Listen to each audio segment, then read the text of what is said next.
Halo Mama, selamat sore. Apa kabar nih semuanya? Selamat datang di Instagram Live Halo Bumil kali ini. Nah, sebelumnya dokter mau sapa-sapa dulu nih. Halo Bumi. Ada juga pasti nih yang udah mulai menyusui atau bahkan yang persiapan mau melahirkan. Yuk semuanya ikut ya. Sesi kali ini kita seru-seruan bareng. Nah, ada yang lagi pada puasa nggak nih?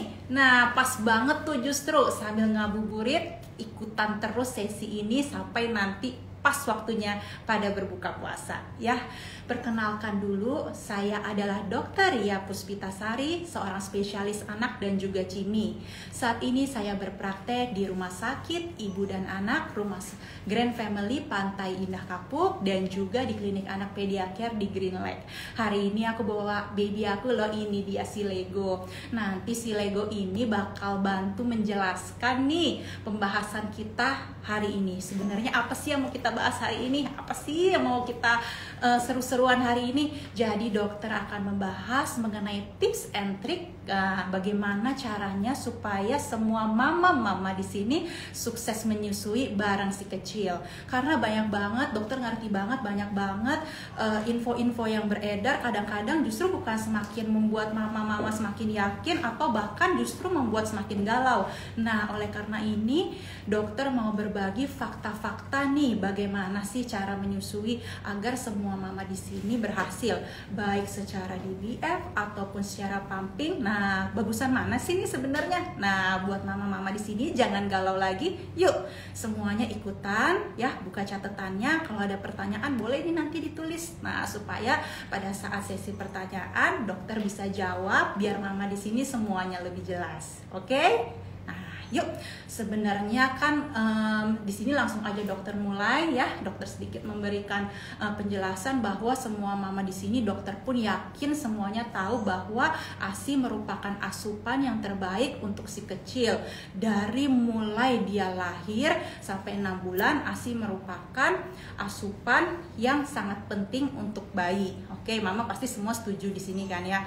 Nah, sebenarnya bagaimana sih dok cara memberikan yang tepat agar mama-mama di sini sukses menyusui? Nah, itu yang menjadi pertanyaan. Apakah kalau misalnya saya pumping akan mengurangi kualitas ASI atau justru akan mengganggu proses menyusui? Nah, ini akan kita luruskan. Jadi sebelumnya dokter mau jelasin dulu nih, apa sih DBF atau direct breastfeeding? Nah, direct breastfeeding merupakan salah satu proses menyusui di mana bayi secara langsung akan disusui. Jadi mulut bayi ya kan akan memasukkan nipple dan areola ibu secara langsung tanpa perantara, jadi benar-benar secara mandiri. Nah, itu yang kita sebut dengan DBF ya, yang mama-mama pernah tahu nih DBF, jadi itu singkatan dari direct breastfeeding.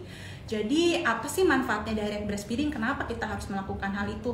Dan ternyata direct breastfeeding itu banyak banget manfaatnya mama. Nah, mulai dari apa? Mulai dari tentu saja dengan melakukan direct breastfeeding otomatis bayi dekat nih ke mamanya ya kan. Ternyata di situ akan terjalin ikatan emosional yang luar biasa. Ikatan emosional yang seperti apa sih maksudnya? Di situ ada bonding dan juga attachment antara bayi mama dan juga mama. Jadi kalau misalnya mama perhatiin di sini ketika melakukan DBF ya kan, tubuh bayi dan tubuh mama akan saling bersentuhan. Nah, dan kalau diperhatikan juga kadangkala ketika menyusui bayi bisa memandang mamahnya. Di sini ikatan emosional sangat terjalin. Dan kalau mama perhatikan jarak antara mamah menyusui antara bayi dan mata mama sendiri itu tuh 20-30 cm, dan itu merupakan jarak ideal bagi bayi untuk di awal dapat merangsang penglihatannya. Jadi memang Tuhan tuh sudah menciptakan tuh luar biasa, bahkan jarak aja sudah sebegitu diperhatikannya. Nah, disinilah terbentuk ikatan emosional yang luar biasa. Jadi bonding dan attachment antara mama dan bayi benar-benar akan terjalin. Nah, itu salah satu manfaat dari DBF. Nah, selain itu apa? Tentu saja akan meningkatkan kesehatan dari bayinya sendiri ya. Pasti akan lebih fresh yang keluar sesuai dengan suhu payudara ibunya, ya kan?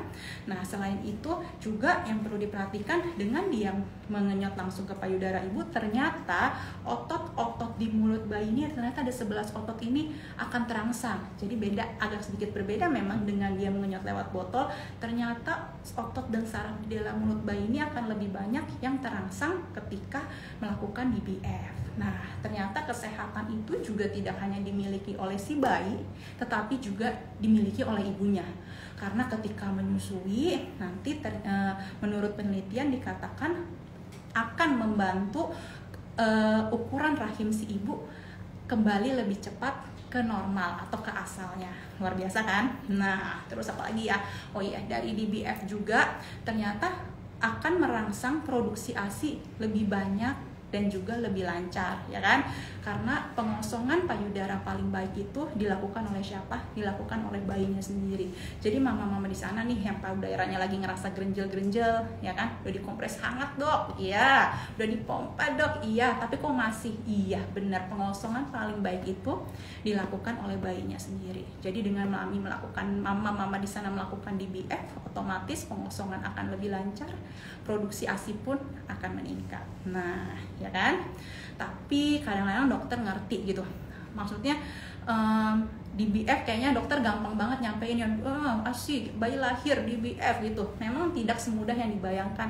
Dokter kadang-kadang memang di situ ada sedikit permasalahan yang akan dihadapi mama-mama. Sebenarnya bukan permasalahan, jadi kita anggap sebagai tantangan ya. Karena beda nih, kalau mama anggap sebagai masalah, pasti mamanya langsung stres. Padahal kunci dari menyusui adalah mamanya harus rileks, nggak boleh stres, makan harus bergizi. Jadi kalau di awal mamanya udah nganggap itu sebagai masalah, udah otomatis nanti mamanya stres, ASINya malah produksinya akan turun karena hormon prolaktin dan oksitosin yang meningkatkan produksi ASI malah akan turun. Nah, itu kan nggak bagus banget. Jadi dokter sangat berharap jangan menganggap itu sebagai masalah, tapi menganggap itu sebagai tantangan, ya kan? Nah, tantangan apa sih yang sering mama hadapin ketika melakukan breastfeeding, ya kan? Seperti misalnya, yang pertama itu seringkali posisi dan perlekatan yang kurang tepat. Akhirnya apa? Posisi perlekatan kurang tepat membuat nipple mama, payudara mama ketika nyusuin terasa sakit. Satu, akhirnya timbul luka. Terus apalagi akan timbul lecet. Akhirnya lama-lama payudaranya bengkak, lama-lama mastitis. Nah, itu sering terjadi. Jadi itu harus diperhatikan juga. Jangan lupa posisi dan perlekatan harus disesuaikan. Nanti kita akan bahas ya posisi perlekatan yang tepat biar semua mama di sini paham nih proses menyusui yang baik. Nah, selain itu memang ada kondisi bayi tertentu ataupun kondisi mama yang bisa sedikit mengganggu nih proses direct breastfeeding itu sendiri. Seperti misalnya bayinya memiliki tangtai. Nah, tangtai itu sendiri juga mama harus sebenarnya idealnya langsung dibawa ke misalnya dokter spesialis anak untuk dilihat, karena tangtai sendiri itu ada grade-grade-nya, seperti misalnya ada grade 1 sampai 4. Jadi kapan sih dok lakuin insisi pada tangtai? Ya memang kalau grade-nya udah tinggi, misalnya grade 4 ya mau nggak mau kita lakukan insisi. Tapi kalau 1-2 bukan berarti bayinya nggak bisa menyusui loh. Ada kok, aku beberapa dokter sendiri beberapa menemukan kasus seperti itu. Tapi ternyata bayinya tetap jago melakukan direct breastfeeding. Tapi tentu tadi dengan posisi dan perlekatan yang tepat. Selain itu mungkin kendala lainnya adalah ketika mama memiliki nipple yang flat atau justru inverted. Nah, yang seperti itu kan udah dokter ngerti pasti akan mengganggu proses menyusui. Nah, makanya untuk mama-mama yang sudah merasa memiliki nipple seperti itu, sebisa mungkin sebelum melahirkan udah mulai nih melakukan konsultasi agar nipple-nya itu dipersiapkan. Mama boleh datang ke konselor laktasi atau bisa ada dokter spesialis anak yang ahli untuk menangani masalah ini. Jadi apa? Jadi ketika bayi lahir, mama udah siap, nipple-nya udah siap, ya kan? Payudaranya udah siap. Dan di situ juga kan mama diajarkan proses menyusui yang tepat. Tapi kalau udah terlanjur gimana nih dok? Udah bayinya udah lahir nih dan payudara dan nipple aku masih flat. Nah, jangan khawatir juga, sebenarnya memang banyak cara ya. Kayak yang pertama, mama bisa menyusuin setelah ada nih sekarang ada namanya nipple extractor. Jadi misalnya disedot dulu sehingga nipple-nya akan menonjol dulu ke luar baru disusuin.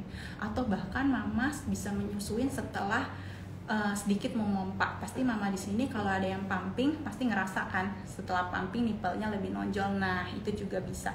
Atau sedikit melakukan penekanan di awal sehingga nipple-nya lebih menonjol. Nah, itu juga bisa. Oke. Oke, nah hal-hal seperti itu. Dan sekarang juga udah canggih banget, ada yang namanya nipple shield. Nah, nipple shield itu seperti pengganti nipple, buat mama-mama yang nipplenya kurang ideal. Buat nipple shield kayak gimana sih dok? Wah, mami boleh google tuh, ada namanya nipple shield. Oke, seperti itu. Nah, ada lagi permasalahan lain seperti misalnya bingung puting. Nah, kalau udah bingung puting gimana nih dok? Mungkin hal ini seringkali terjadi kalau misalnya waktu lahir kebetulan ASI mama belum keluar, nggak tega, gimana nih dok, nggak bisa nyusuin, ya udah deh pakai botol dulu. Nah, seringkali kan seperti itu, akhirnya bayinya keterusan karena memang lebih enak nyusuin lewat botol buat bayi, karena kan udah ada titiknya tuh, bayi nggak usah repot-repot ya, bayi menyedot, tapi begitu ke payudara kan bayi menyapih. Nah, berbeda kan. Nah, kadang-kadang udah bingung puting. Nah, hal apa yang harus mama lakukan? Yang pertama lakukan adalah skin to skin kontak. Nah, di sini aku mau ngajarin skin to skin kontak yang tepat, bagaimana untuk memulai lagi menyusui. Karena nih seperti yang mama perhatikan di sini, ketika mama memberikan ASI lewat botol, ya kan, posisi bayi akan seperti ini, ke atas, madep atas, ya kan, benar, mama nyusuin kayak gini. Tapi ketika menyusui lewat payudara atau kita bilang dengan tadi DBF, bayinya akan madep ke arah kita, perut nempel sama kita, dagu nempel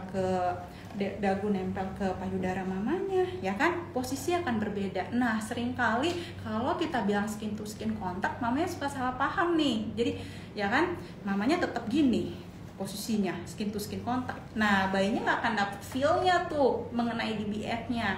Jadi hal pertama skin to skin kontak yang harus dilakukan adalah seperti posisi menyusui, yaitu posisinya seperti ini ya, dada bayi, perut bayi nempel ke dada ibu. Nah, posisinya seperti ini. Nah, dengan melakukan skin to skin kontak seperti ini, bayinya akan mulai merasakan. Nah, dok belum mau buka mulut, nggak apa-apa, nggak usah buru-buru, sabar dulu, nanti bayi akan mencari nipple mamanya. Kalau dia mulai terbiasa skin to skin kontak, mama juga bisa dibantu oleh satu tangan seperti membentuk huruf C seperti ini, supaya bisa didekatkan ke mulut bayi untuk di awal, tapi tidak terus-terusan ya, seperti ini. Nah, pertama skin to skin kontak dulu, dan coba nyusuin waktu, nah jam tuh harus diperhatikan juga, jangan nyusuin pas bayinya lagi lapar, apalagi terbiasa botol, marah dia ya, udah nggak sabar, mesti nyari-nyari puting, ya kan. Dah, jadi coba susuin di jam memang waktunya menyusui tapi belum dia kelaparan sekali. Nah, belum mau, ya udah nggak apa-apa, coba lagi 15 menit. Nah, seperti itu. Jadi jam diperhatikan, posisi juga skin to skin kontak diperhatikan. Oke? Nah, semoga bingung putingnya teratasi. Dan untuk sebagai pengganti botol, memang sekarang udah banyak. Mama bisa menggantinya dengan menggunakan cup feeder, atau juga bisa menggunakan pipet, atau juga bisa menggunakan spuit. Nah, supaya untuk mengurangi kemungkinan bingung puting dari si bayi. Oke? Paham ya mama ya? Oke, seru banget ya topik kita hari ini. Nah, masih lanjut ya. Oke, nah jadi dok, kalau kita udah di BF nih dok, kapan sih sebenarnya pumping itu dilakukan, pada kondisi apa pumping itu dilakukan, ya kan? Memang tidak semuanya mama-mama itu langsung bisa menyusui dengan dengan melakukan DBF. Beberapa mama memang ada kondisi-kondisi tertentu nih yang sulit melakukan DBF. Nah, misalnya kondisi apa? Contohnya yang bayi yang lahir prematur, kurang bulan. Nah, terutama yang di bawah 34 minggu, di mana bayi 34 minggu ke bawah itu refleks hisapnya belum terbentuk, belum ada. Nah, kalau refleks hisapnya belum ada, bagaimana nih caranya bayi bisa menyapih langsung atau mengenyot langsung ke payudara ibunya? Nah, pasti kan nggak bisa. Nah, itu salah satu ternyata tapi ASI mamanya udah ada nih, kan sayang banget. Dan asupan ideal untuk bayi prematur adalah tentu saja ASI. Nah, kalau begini kan sayang banget. Nah, jadi itu salah satu keadaan yang mamanya perlu melakukan pumping. Oke, terus yang kedua, misalnya bayinya mempunyai kondisi medis tertentu, lagi sakit parah, ya kan? Atau mamahnya sendiri yang sedang sakit sehingga tidak memungkinkan bayinya untuk melakukan DBF, malah khawatir nanti bayinya tertular. Nah, itu juga bisa. atau misalnya ketika ibunya bekerja, ya kan? Kalau ibunya bekerja kan tidak memungkinkan bawa anak. Nah, pada momen-momen begitu juga bisa melakukan pumping, ya kan? Nah, untuk melakukan pumping buat ibu bekerja ini, nah juga jangan lupa misalnya di rumah namanya BBF, ketika di ini tempat kerja melakukan pumping. Nah, simulasi ini pun harus sudah dipersiapkan dari sebelum ibunya bekerja. Jangan tiba-tiba besok kerja baru hari ini mompa. Nah, jangan banget seperti itu, karena mompa itu juga ada tekniknya, ya kan? Ukuran corongnya pun bisa berbeda-beda setiap ibu, ya kan? Karena kenapa? Ukuran nipelnya bisa berbeda-beda. Nah, jadi untuk ibu bekerja pun kita harus mempersiapkan minimal 2 minggu sebelum bekerja, agar persiapan jika memerlukan pumping, ya kan, pastinya sudah dilakukan dengan baik. Jadi ibunya tidak kaget nih, ya kan? Jangan pas baru besok mau kerja toto pumping. Nah, toto mengalami kegagalan, atau dalam arti belum bisa melakukan dengan baik, ternyata pompanya tidak pas, caranya yang salah. Nah, namanya nanti keburu panik. Nah, itu juga jadi harus stimulasi, atau bahkan beberapa mama-mama juga melakukan konsultasi dulu nih sebelum melakukan mamanya bekerja. Jadi ketika pumping, konsultasi dulu bagaimana sih pumping yang baik. Nah, seperti itu ya. Dan juga dengan kelebihan dengan kita melakukan pumping juga kita memang jadi punya stok ASI kan. Nah, stok ASI, dan itu bisa dimanfaatkan tadi ketika misalnya ibu bekerja, atau bahkan kita manfaatkan ketika nanti bisa dibikin untuk persiapan makanan pendamping ASI. Nah, itu juga bisa kita gunakan dengan melakukan pumping. Oke. Nah, jadi keuntungan dari pumping apa sih, ya kan? Jadi gimana nih dok, pumping atau DBF nih dok? Berarti kan gitu. Iya, kalau bisa DBF, tapi pumping sendiri juga ada lah pastinya mempunyai keuntungan. Seperti misalnya dengan pumping mama memang lebih leluasa, ya kan, ketika tadi pergi kerja atau ada keperluan di luar, ASIP atau ASI perah sudah tersedia. Itu keuntungan pumping ya. Yang kedua, udah pasti keuntungan pumping adalah membantu pengosongan dari payudara, ya kan. Kadang misalnya contohnya memang pengosongan payudara paling baik dari si baby, tapi ketika produksi ASI maminya luar biasa nih ya, dan ternyata bayinya sudah keburu kenyang tapi payudaranya masih kencang atau masih penuh. Nah, pumping tentu saja juga bisa membantu mama-mama untuk melakukan pengosongan, karena jika payudaranya tidak kosong, nah dikhawatirkan apa? Dikhawatirkan jumlah ASI akan semakin menurun. Dokter ambil contoh ya, misalnya produksi ASI mama 100, oke? Ternyata yang dikeluarkan cuma 80. Nah, di situ tubuh tuh akan kayak diberi signal, oh ternyata kebutuhan ASI-nya cuma 80 karena yang dikeluarkan 80. Nah, akhirnya nanti semakin turun tuh. Nah, ini yang sering terjadi dok, kalau pasien datang, dok kok ASI saya semakin turun ya. Nah, seringkali salah satu penyebabnya adalah pengosongan yang kurang maksimal. Tadi itu karena tubuh itu begitu luar biasa sampai bisa memberi signal bahwa ternyata ASI itu dapat berkurang. Justru kalau pengosongan baik, nah dok kok ASI saya sekarang makin banyak ya dok? Iya, nah udah pasti bayinya nyusunya bagus ya, posisi perlekatan oke, nah pengosongan juga bagus. Jadi tubuhnya sebagai timbal balik ngasih signal, ASInya ternyata kurang nih, kayaknya perlu deh kita tambahin nih. Jadi seperti itu. Jadi memang pengosongan payudara itu harus diperhatikan. Oke. Nah, jadi ada lagi nih yang dokter dapat beredar, dokter pernah ditanya mengenai eksklusif pumping. Nah, apa sih eksklusif pumping? Apa bedanya sama pumping? Apa bedanya sama DBF ya? Jadi ada mama-mama memang yang tadi melakukan direct breastfeeding 100%, maksudnya 100% melakukan direct breastfeeding terus-terusan, ya kan? Mamanya nggak bisa kemana-mana nih, bayinya harus selalu beserta mamanya. Nah, ada lagi yang combine, ada yang pompa iya, ada yang DBF iya. Jadi kebetulan bayinya mau aja nih, mau langsung boleh, mau lewat botol juga nggak ada masalah, atau lewat media lain juga nggak masalah. Tapi ada yang memang kondisi di mana ada bayi yang nggak mau sama sekali DBF atau tidak memungkinkan DBF. Nah, ada yang namanya eksklusif pumping ya. Jadi eksklusif pumping artinya benar-benar ASI-nya itu dikeluarkan secara pompa Nah, kemudian itu yang disebut dengan akan menghasilkan ASI perah, baru ASI tersebut akan diberikan kepada bayinya. Nah, ya kenapa sih disebut eksklusif pumping ya tadi? Karena secara eksklusif memberikannya dengan cara pumping, jadi ASI perah yang diberikan kepada bayinya. Nah, biasanya pada kondisi-kondisi tadi tuh benar-benar bayinya tidak memungkinkan saat itu untuk melakukan direct breastfeeding. Tadi sudah kita bahas seperti misalnya bayinya prematur, ada kondisi dari ibu atau kondisi dari bayi yang tidak memungkinkan. Nah, ya kan, karena kalau lagi prematur bayinya biasa kan makan masih yang kurang dari 30 minggu masih lewat selang. Nah, kan tidak memungkinkan pada saat itu melakukan DBF. Nah, itu juga salah satu contohnya, ya. Nah, tapi maksudnya di sini adalah walaupun dok, jadi gimana dok baiknya kita melakukan DBF atau e-pumping ya. Tadi semua dua-duanya punya kelebihan dan kekurangan. Tapi kalau bisa DBF ya pasti kita lakukan DBF. E-pumping memang bisa kita lakukan pada kondisi tertentu ya. Tadi sudah dijelaskan kapan kita bisa melakukan e-pumping. Oke. Nanti kalau mama ada pertanyaan ini mengenai eksklusif pumping, misalnya mama belum paham secara pasti, nanti mama boleh tulis di kolom pertanyaan untuk bertanya. Oke?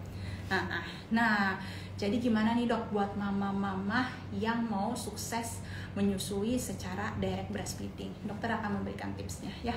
Yang pertama adalah mamanya harus relax dulu, harus tenang ya, nggak boleh panik. Kadang-kadang dokter ngerti ini abis melahirkan, aduh dok sakit gitu kan ya, kayaknya mau gerak aja susah, apalagi yang sesaran, waduh susah dok mau gerak aja, boro-boro gendong bayi dok. Nah kayak gitu, tapi nggak boleh stres, harus relax ya, karena kalau misalnya mamanya stres, nggak relax, akhirnya hormon buat menyusui baik prolaktin maupun oksitosin itu bukan semakin baik, malah semakin turun, ya kan? Itu yang pertama. Yang kedua, betapa pentingnya support system dari keluarga ya, terutama dari suami. Jadi misalnya jadi buat mama di sini kalau ada masalah minta support dari suami ataupun keluarga terdekat, misalnya ya, membantu memposisikan mama, membantu mijetin mama ya, atau bahkan membantu menyediakan makanan yang bergizi buat mama. Ingat, jangan lupa ASI itu bukan hanya tentang produksi dalam arti kuantitas ya, jumlah,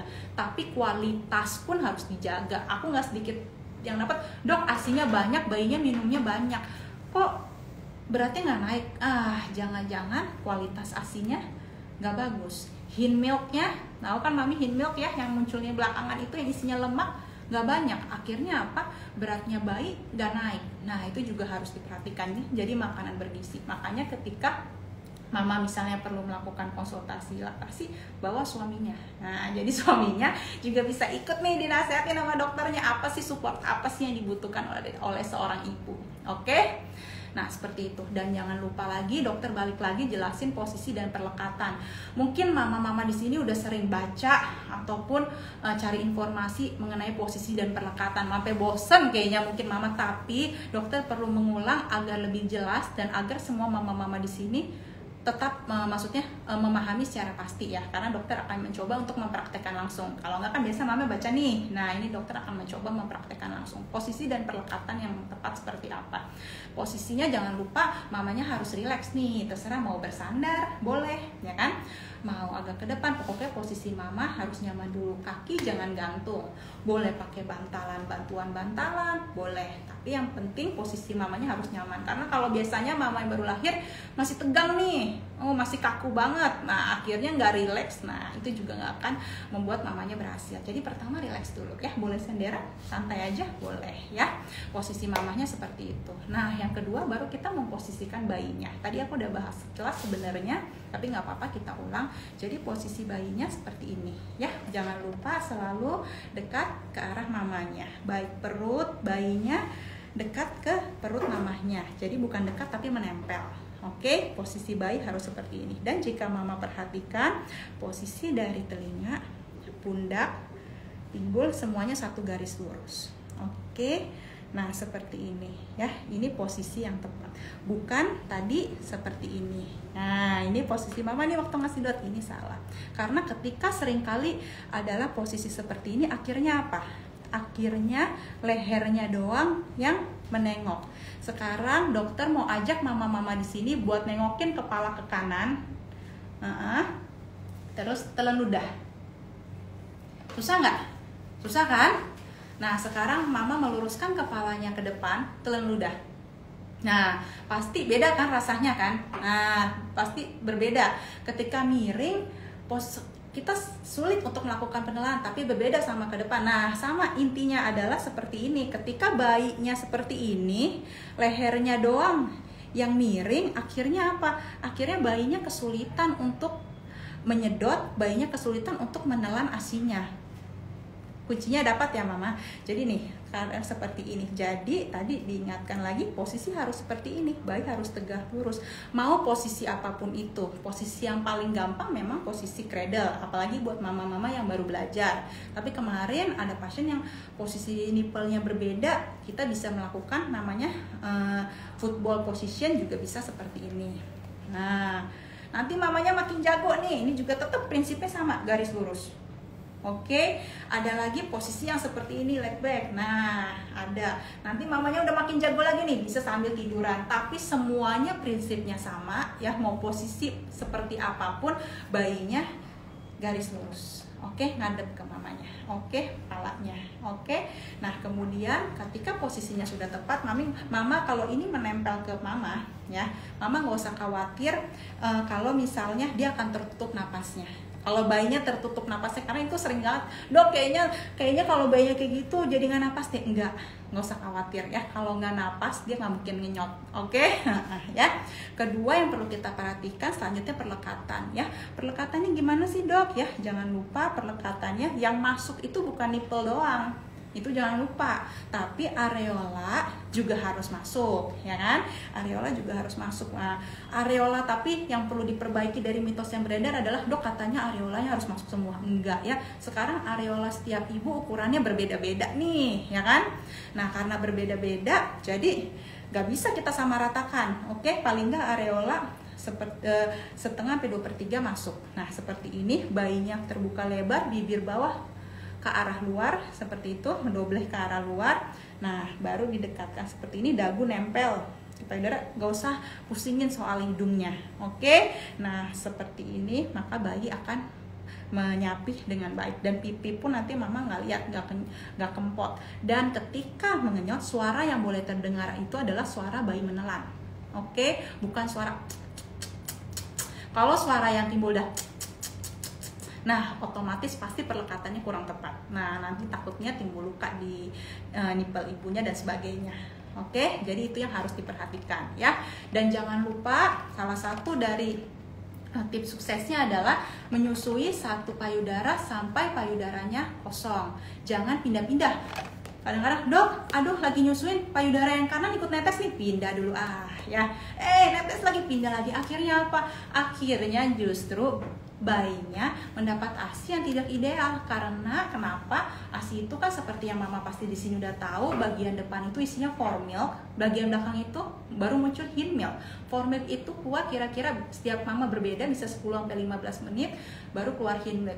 Nah, formilk isinya apa sih dok? Isinya tadi antibody, protein, glukosa dan sebagainya. Sedangkan hindmilk itu isinya lemak yang apa? Yang meningkatkan berat badan si bayi. Nah, akhirnya kalau pindah-pindah, baru formilk kesedot pindah, formilk kesedot pindah, akhirnya nanti hindmilknya nggak tercapai, ya kan? Pengosongan payudaranya juga nggak tercapai, akhirnya nanti ASINya bukan semakin banyak, justru semakin turun. Jadi tuntasin dulu satu payudara sampai selesai.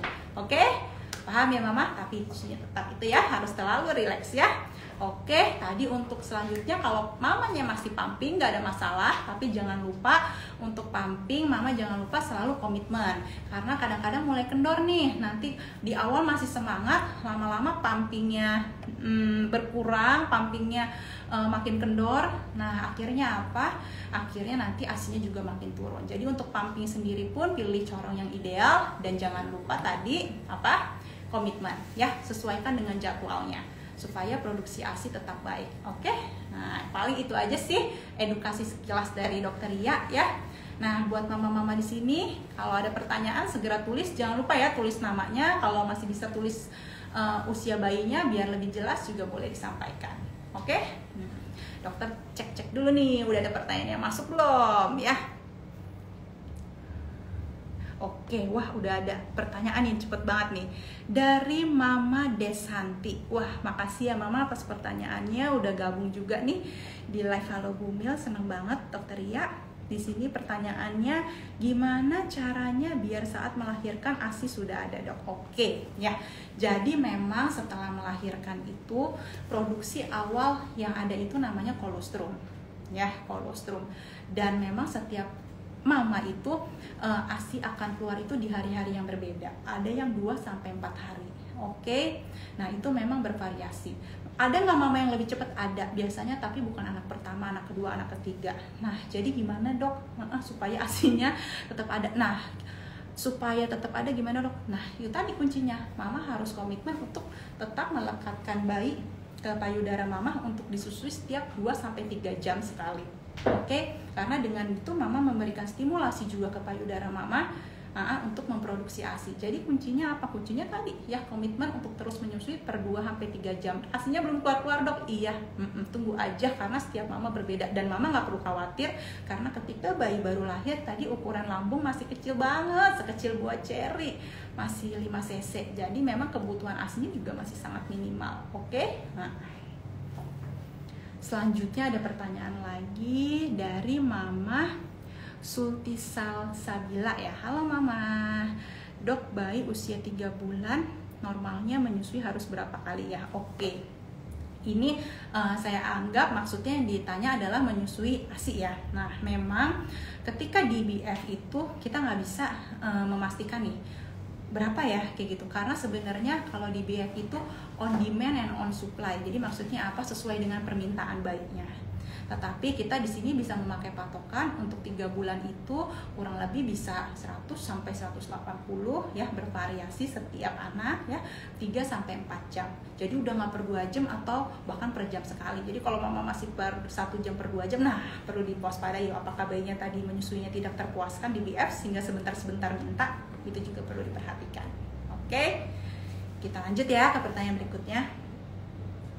Pertanyaan dari Mama Rike Nurfadilah 0202. Halo Mama Rike, bayi saya baru 1 minggu. Wah selamat ya Mama, berarti baru banget nih newborn ya.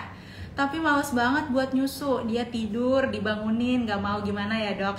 Iya, memang bayi 1 minggu bahkan sampai 10 hari itu masih banyak tidurnya ya, sebentar-sebentar tidur. Bahkan pasti mama pun ngerasain ketika lagi nyusuin tertidur ya kan, lagi nyusuin tertidur. Iya, karena memang menyusui langsung dari payudara ibunya itu seperti olahraga, capek, beda ya sama dari botol tadi aku udah bilang. Dengan memberikan langsung, nah seringkali karena dia ngenyot, nah sambil olahraga sering sekali ketiduran. Tapi jika mama rasakan lamanya sudah cukup ya, misalnya udah 20 menit sampai 30 menit, nah kira-kira bayinya kan sudah terpenuhi, yang nggak apa-apa bayinya tidur. Dan jika memang waktunya menyusui seperti tadi sudah waktunya per 2 atau 3 jam, mamanya boleh nih membangunkan, tapi bukan membangunkannya caranya seperti apa, boleh buka bedongnya ya, dekatkan lagi, skin to skin kontak lagi, pasti bayinya nanti langsung mangap ya. Kalau lagi tidur kita juga bisa melakukan namanya rooting reflex ya, kita sentuh-sentuh di sudut ininya. Nah biasanya memang dari refleks dari bayinya sendiri, dia akan mencari-cari, membuka mulut untuk mencari-cari merespon maksudnya dengan sentuhan tangan mamanya. Nah oke.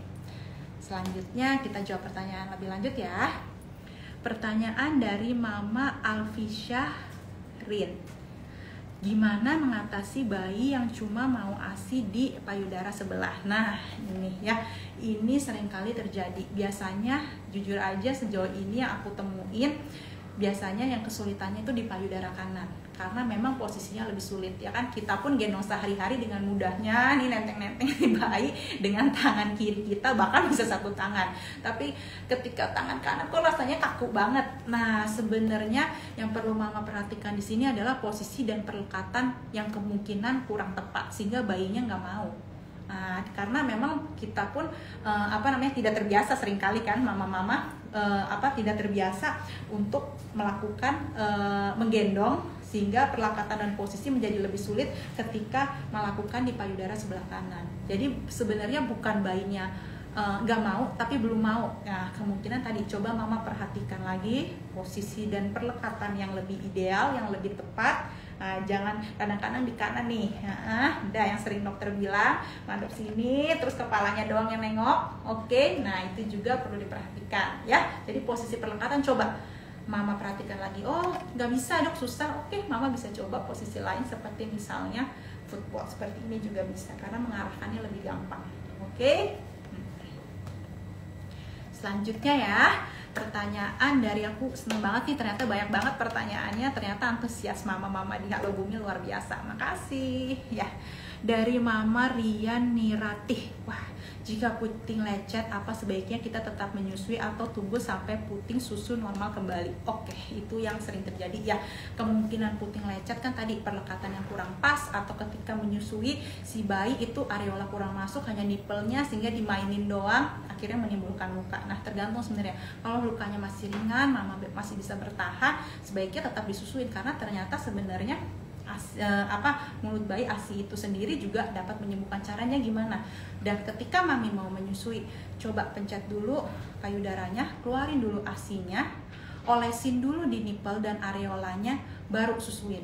Jadi jangan dalam keadaan kering Mami langsung nyusuin. Nah, karena ASI itu sendiri pelumas yang baik ya. Jadi pencet dulu, keluarin dulu, nah baru olesin dulu, nah baru didekatkan. Dan ketika sudah selesai menyusui, sama biarkan kering secara alami, jangan lagi basah-basah langsung pakai bra. Nah, akhirnya apa? ASI kan lengket, pasti Mama tahu di sini. Ketika kalau lengket langsung basah, langsung menggunakan payudara, ketika melepas branya dikhawatirkan malah lengket tertarik dan akhirnya kulit terkelupas, makin timbul luka ya. Tapi kalau lukanya sudah parah ya, yang tidak memungkinkan, Mama pumping dulu juga nggak ada masalah. Oke, jadi tergantung kenyamanan mamanya. Tapi kalau masih bisa ditahan, tadi dengan cara yang tadi pasti membantu. Oke. Selanjutnya lanjut lagi ya. Pertanyaan dari Mama Hani Sulistia. Halo Mama Hani. Dok, cara membersihkan puting yang baik gimana? Iya, bener ya. Cara membersihkan puting yang baik. Kapan sih sebenarnya harus dibersihkan ya?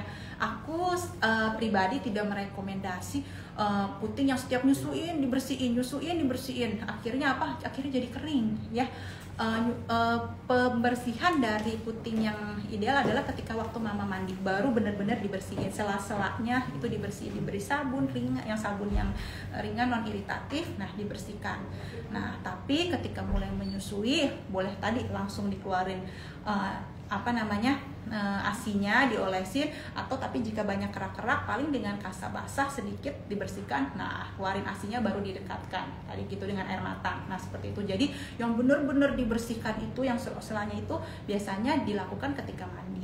Nah, jadi nggak terus-terusan, karena kalau semakin sering dibersihkan takutnya apa? Takutnya kering. Nah, kalau kering nanti akhirnya gampang iritasi sehingga nanti timbul luka. Oke? Nah, semoga Mama puas ya dengan jawabannya. Oke, kita lanjut lagi ya. Dari Mama Nurfaisa 0206. Dok, saya Mama Nurfaisa. Halo Mama, gimana sih cara menyimpan ASI yang dipumping? Oke, terus gimana cara ngasihnya setelah tersimpan di kulkas? Apakah direbus? Maaf, belum pernah soalnya. Terima kasih dok. Iya, nggak apa-apa. Jadi memang ini pertanyaannya bagus banget. Gimana sih cara nyimpen ASI yang dipumping? Ya, Mama boleh menggunakan botol kaca, boleh. Atau sekarang mau lebih praktis lagi, memang udah ada kantong ASI. Jadi Mama bisa menaruhnya di situ. Itu untuk tempat wadahnya. Dan untuk kantong ASI, Mama juga perhatikan, tolong sisain jarak 2-3 cm dari tutupnya. Karena seringkali kalau produksinya ASI-nya terlalu banyak, akhirnya gampang luber, nanti terjadi kebocoran, jadi ASI-nya udah nggak baik lagi karena kalau bocor. Oke, untuk penyimpanannya sendiri sebenarnya tergantung dari mamanya, bisa ditaruh di suhu ruangan ya, tapi ASI-nya cepat bertahan ya, paling 4 jam, 4-6 jam tergantung dingin atau agak panas ruangannya. Mama bisa juga naruh di chiller ya kan. Kalau di chiller kurang lebih bisa 4-7 hari tergantung ya, apakah digabung dengan yang lain atau bahkan di freezer. Nah, freezer ini pun bermacam-macam nih, apakah freezer yang khusus ASI atau bercampur dengan makanan lain. Misalnya kalau yang bercampur biasanya aku sih 1-2 bulan udah harus segera dikonsumsi. Tapi kalau misalnya punya lemari freezer yang khusus ASI, nah itu bisa lama, bisa 4-6 bulan gitu. Jadi cara penyimpanannya. Oke. Nah, untuk saat penggunaannya gimana? Kalau yang dari freezer ada baiknya bisa ditaruh di chiller dulu. Jadi dia akan lumer perlahan. Oke, kalau dari chiller bisa langsung dikeluarkan, dan jika dihangatkan tidak perlu direbus, cukup dihangatkan saja ya. Cukup dihangatkan, sehingga nanti juga kalau direbus terlalu panas, bahayanya apa? Bahaya nanti kandungan ASI-nya akan berubah, jadi nggak sesuai komponen ASI sesungguhnya. Jadi cukup dihangatkan, sehingga ketika dihangatkan kemudian nunggu sebentar, bayi bisa siap mengkonsumsinya. Oke, tapi jangan direbus ya, tadi yang seperti Mama tanyakan. Oke, nah kita lanjut lagi ya. Dari Mama Dienistiana, Dok, HLP ku pertengahan Mei, apa alat pumping wajib dibeli dan dibawa saat bersalin? Oke, iya. Wah, sebentar lagi ya. Wah, selamat nih Mama, bentar lagi menjadi ibu. Wah, apa alat pumping wajib dibeli ya? Sebenarnya tadi balik lagi ya, memang mempunyai mau dipumping atau enggak adalah nanti bisa dilihat sesuai kondisi. Tapi bukan berarti mamanya enggak boleh beli alat pumping buat jaga-jaga, boleh.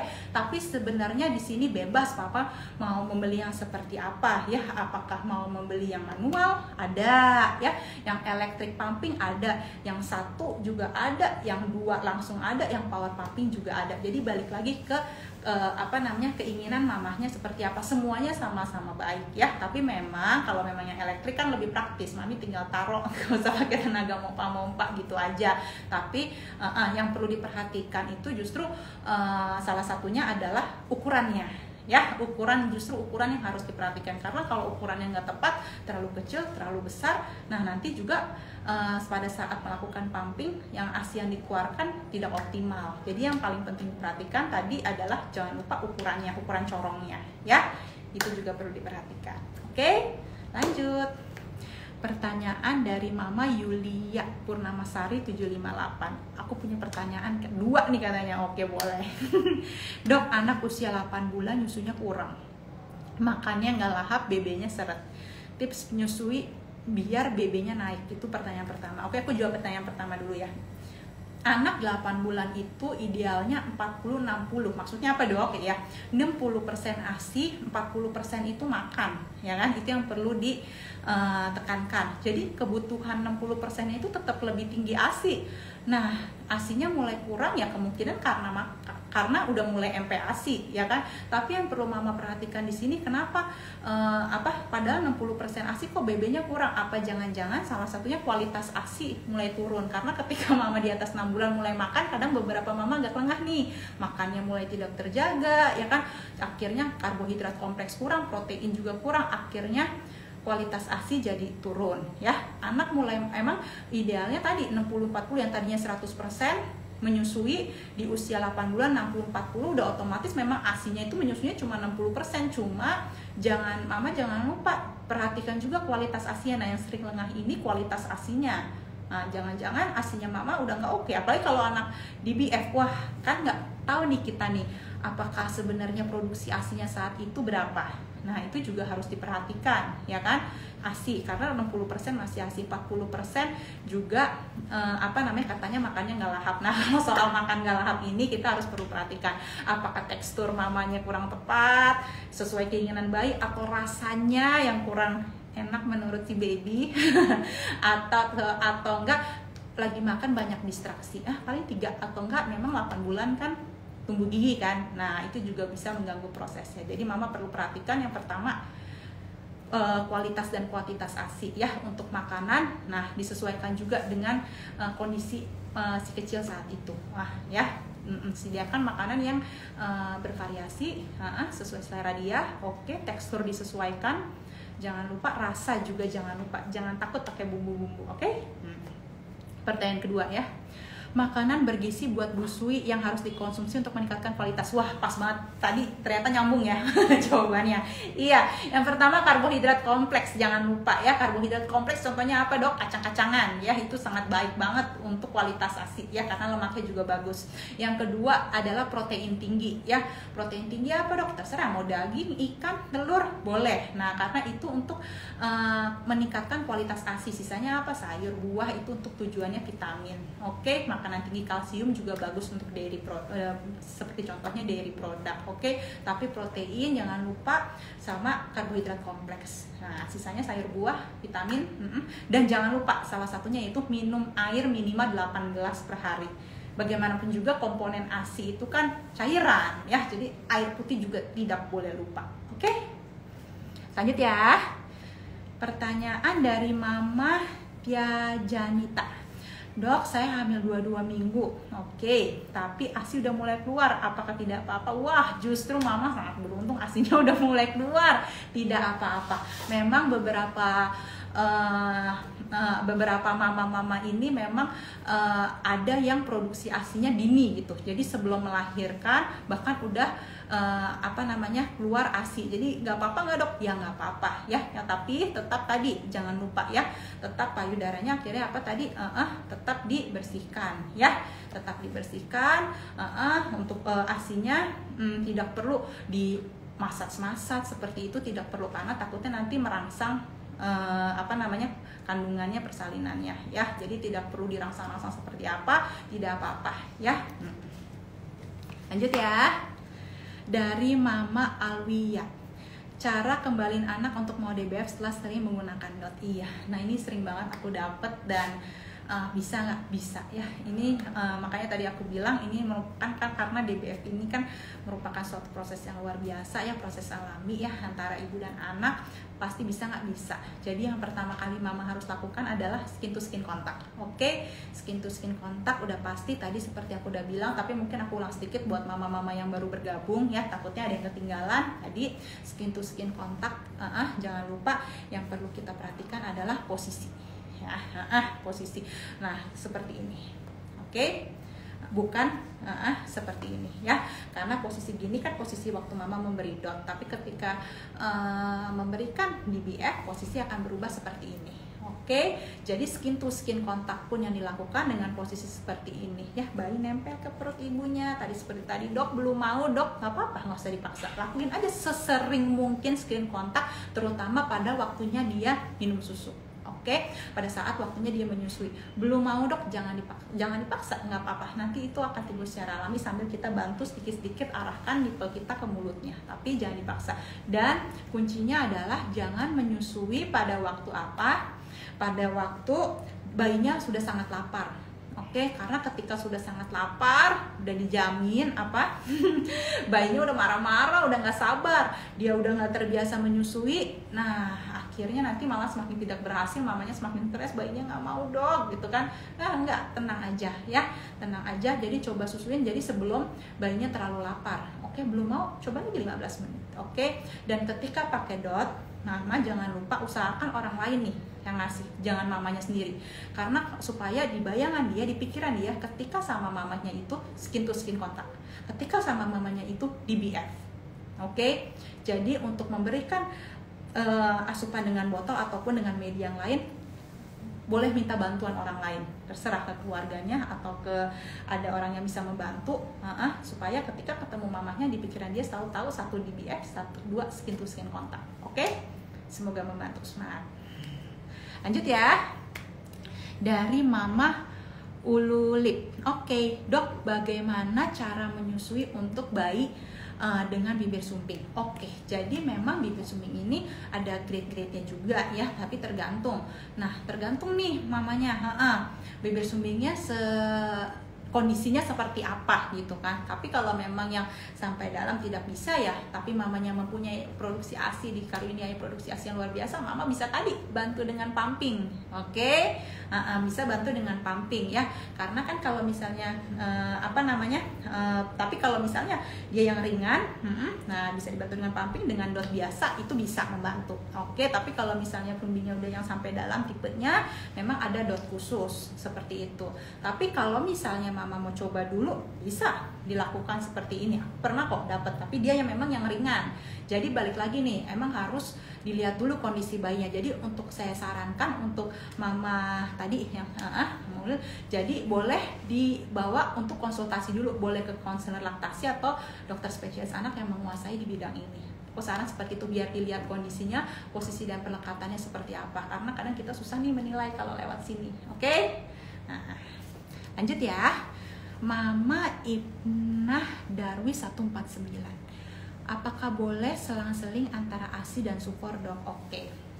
Iya, memang untuk mama yang ASINya masih sedikit ya kan, sedangkan kebutuhan bayinya lebih banyak. Nah, seperti itu kita nggak mungkin kan, kadang dokter pun memahami membiarkan bayinya sampai kelaparan ya kan. Sedangkan dok gimana, ASINya masih sedikit nih dok, sedangkan bayinya udah kelaparan, kebutuhannya tuh demandnya tinggi banget kan, nggak mungkin kita biarin. Jadi boleh nggak dok selang-seling sama sufor ya, untuk jika saat itu dibutuhkan boleh, tapi tetap saya selalu bilang ada nggak sih jam ideal kapan ASI kapan sufor? Nggak ada ya. Kadang-kadang ada yang nanya, dok ASI baiknya di jam berapa, sufor baiknya di jam berapa? Nggak ada jam ideal. Jadi aku tetap prefer selalu menyarankan usahakan dulu nyusuin dulu ke ibunya, oke? Sebisa mungkin.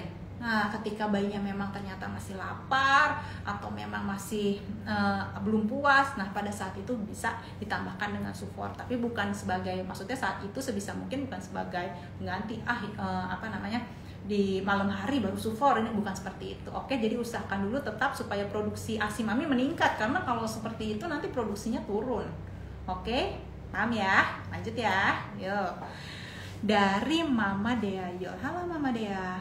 Dok, cara menyendawakan bayi seperti apa? Soalnya udah coba nyendawain, kadang bayi sendawa, kadang enggak. Nah, ini dia Mama. Jadi ini memang ada kaitannya sama mitos. Kadang setiap mama tuh pengen bayinya habis minum susu sendawa. Kadang nggak seperti itu. Jadi sendawa itu kapan terjadi? Ketika memang ada gelembung gas yang ikut masuk ke ke lambungnya, ketika pecah blub akhirnya timbul sendawa. Jadi bukan setiap kali menyusui itu bayi harus sendawa, tidak seperti itu. Tapi yang perlu kita perhatikan itu bukan sendawa atau enggak, tapi posisi setelah menyusui ya. Posisi setelah menyusui itu kepala harus tinggi. Nah, posisi seperti apa bebas ya. Yang terkenal atau yang sering kali dilakukan setelah menyusui posisi seperti ini. Benar, sambil ditepuk ringan. Sebenarnya nggak usah ditepuk ringan juga nggak apa-apa, digini-giniin juga boleh, tapi pada prinsipnya kepala lebih tinggi. Boleh nggak dok seperti ini? Boleh. Oke, boleh nggak dok seperti ini? Boleh ya. Untuk bayi yang kecil nyaman banget posisi seperti ini menggendongnya ya, atau tadi posisi seperti ini juga boleh. Jadi jadi pada prinsipnya apa? Prinsipnya adalah kepala lebih tinggi, kurang lebih berapa? 15 menit, 10-15 menit jika bayinya tidak sendawa. Bahkan bayi yang terlalu cepat sendawa pun baru diginiin dok udah langsung burp gitu kan, itu juga masih bisa gumoh. Jadi itu bukan patokan ya, itu yang harus diperbaiki. Jadi paling penting adalah 10-15 menit setelah menyusui kepala lebih tinggi. Oke, gitu ya. Oke, ada pertanyaan lagi? Wah, masih ada nih. Dari Mama Susi Sinta. Halo Mama Susi, saya ibu bekerja ya. Apakah kalau tidak rajin pumping akan mempengaruhi banyak sedikitnya ASI dok? Tipsnya dok? Oke. Wah, Mama Susi semangat ya. Mama ini working mama nih. Wah, dokter support banget nih. Ya, jadi memang ketika kita bekerja pasti kan kita tidak bisa melakukan direct breastfeeding. Nah, sebagai gantinya apa? Memang kita harus rutin melakukan pompa. Iya, memang kalau misalnya kita tidak rutin melakukan pompa, ASI akan turun. Tadi seperti yang dokter bilang, karena dengan sedikit mengeluarkan ASI, tubuh akan memberi signal nih, ya kan? Oh, ternyata kebutuhan ASINya nggak sebanyak itu, orang nggak dikeluarin. Nah, akhirnya apa? Nanti ASINya makin lama makin turun. Dan pengosongan pun harus tetap diperhatikan ya. Pengosongan sebisa mungkin sampai tuntas gitu, jangan setengah-setengah, karena nanti kalau setengah-setengah pun akan mempengaruhi kuantitas dari ASINya itu sendiri. Jadi harus tetap ya, jangan lupa ya Mama ya, untuk rutin. Jadi intinya memang kalau ASI pumping pada ibu bekerja itu komitmen ya, harus tetap dilakukan ketika Mama pulang atau sebelum Mama berangkat kerja, lakukanlah direct breastfeeding. Tapi ketika di tempat kerja tetap lakukan pumping untuk menjaga apa? Untuk menjaga kuantitas ASI Mama itu tetap banyak, tetap ideal. Oke? Karena seringkali nih memang ketika ibu bekerja di tempat kerja tidak pumping nih, akhirnya apa nanti? Baru terasa beberapa saat kemudian ASINya mulai turun. Jadi lakukan simulasi seperti itu, lakukan simulasi terlebih dahulu, paling nggak 2 minggu sebelum mamanya kerja. Oke? Nah, lanjut ya. Dari Mama Vera Kristi. Hai Mama, dok bayi 5 bulan. Wah, mulai gigit-gigit payudara sampai lecet ASI berdarah. Ada tips mencegah gigitan dan mengobati payudara. Thank you. Oke, ya 5 bulan ini bayi ini dari bayi lahir sebenarnya ya mulai terus sampai 15-18 bulan kita kenal yang namanya fase oral. Oke, bayi suka banget eksplorasi segala sesuatu ada di dalam mulutnya tuh, dia suka banget gigitin tangan, bener, titer, bahkan ada sampai yang suka gigitin remote handphone, nah berbagai macam ya. Tapi yang harus kita perhatikan adalah ketika bayi mamanya mulai merasakan bayi tidak menyapih, dalam arti puting dan areola tidak masuk atau nipple doang yang dia masuk dan menjadi main, mama harus lepas ya. Tidak perlu terus-terusan membuat si baby terus menyusui atau melakukan perlekatan. Jadi mama sudah boleh lepas, karena memang di momen itu, di saat itu tujuan bayi udah bukan buat menyusui lagi, tapi buat kayak semacam kita bilang istilahnya mentil. Nah pada saat itu memang idealnya sudah tidak disusui, karena kalau disusui itu dibuat main, nanti bisa menimbulkan luka. Kalau luka lecet nanti akan mengganggu keluarnya ASI, nanti keluarnya ASI tidak bisa keluar, akhirnya apa, payudaranya jadi bengkak ya. Jadi seperti itu, memang ketika udah seperti itu mami harus lepaskan. Tapi udah terjadi luka dok, gimana nih dok gitu kan. Ya udah pakai misalnya tadi boleh sebelum nyusui oleskan dulu, tadi keluarin dulu sedikit ASINya, oleskan dulu di nipple atau areolanya, itu satu ya. Kedua, mama boleh bantuan minyak-minyak alami ya, seperti misalnya coconut oil boleh ya, grapeseed oil boleh, sunflower oil boleh, atau minyak apa saja yang natural sehingga atau organik sehingga aman tertelan bayi. Dah itu aja. Dan atau bisa kalau terlalu kering sekali baru dibantu nipple cream. Nah udah seperti itu. Tapi tadi kuncinya adalah ketika bayi sudah memang tidak proses menyusui, lepaskan, let it go. Oke? Sip ya mama. Oke, kita lanjut lagi. Pertanyaan dari Mama Nabila Syih. Dok, anak saya kurang lebih 2 bulan ASI eksklusif. Oke. Tapi maaf, BAB sering encer. Wajar nggak kondisi tersebut? Oke. Nah, memang bayi yang menyusui secara eksklusif sudah pasti kan apa yang mamanya makan, ya kan, apa yang mamanya makan tersampaikan lewat ASI. Nah itu yang harus mama tekankan ya.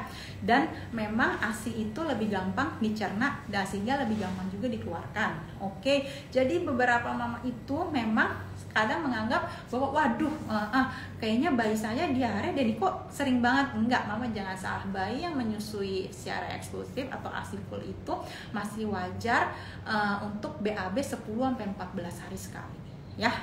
Banyak banget ya, iya memang seperti saking gampang dicernanya.